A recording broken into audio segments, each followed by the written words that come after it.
FactFinder sitting down with the Better Business Bureau as it is National Data Privacy Week. And Josh Planos with the BBB is here to discuss ways to keep your data safe. And Josh, what are the best general practices?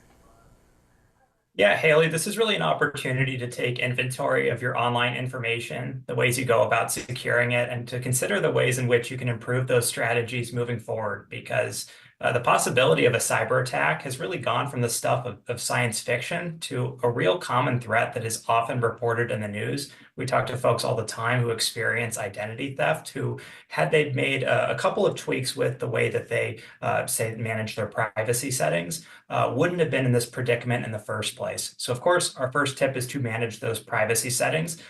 Each app, web service seemingly has its own security settings. All of them will have different features to limit how and with whom you share information. But sharing it's incredibly important to keep all of that information sensitive and under wraps if at all possible. In 2024, the more information you provide to the world, the more likely you are to experience a compromised account. So as challenging as that can be, this is really an opportunity to have a conversation with yourself and your loved ones about what information should be kept under wraps and what information you feel comfortable sharing.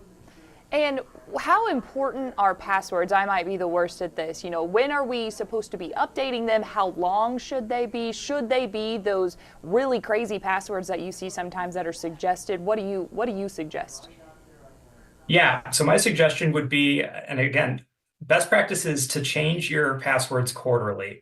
I would not say that the vast majority of consumers are doing such, upkeep. I would say biannual is probably recommended, these days. Again, I've talked to folks who have had the same password for a decade for sensitive accounts. That's where you really start getting into, some dangerous territory. Typically, each account will tell you exactly what the specifications are. If you need upper or lowercase letters, if you need numbers, if you need symbols, typically it will not allow you to change your password unless you satisfy that criteria.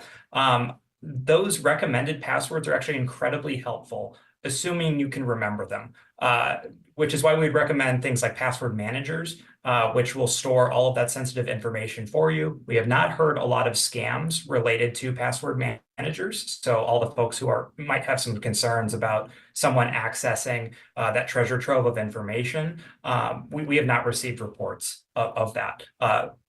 Best practice, though, is to not use the same password for multiple accounts, especially email and financial.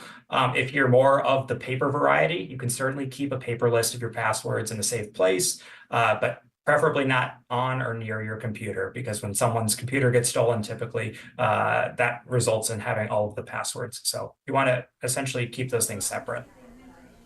And Josh, just about everywhere you go nowadays has a way that you can typically get on their Wi-Fi. What are the best practices for that? Because scammers can be on that Wi-Fi as well. Without a doubt, there's no shortage of smart devices in our homes. We have thermostats, we have voice control systems, we have cars, refrigerators. All of these devices seemingly can now talk to one another. So you want to make sure that if there is an internet connected device, that you are understanding exactly what that policy looks like. Preferably, you are not allowing that information to be shared to advertisers, because that can create a long list of issues. But you want to make sure that that information is kept sensitive, because I can't tell you how many times you have a conversation with someone in your home about a lawnmower, and then suddenly you're being followed by all of these advertisements pertaining to lawn care. It does not need to be that way. But you need to have a little bit of information on what those policies are, and to make them as strict as possible, which is really just clicking on the settings feature of all of these apps. And again, getting a better understanding of what data is being collected on you, and vice versa.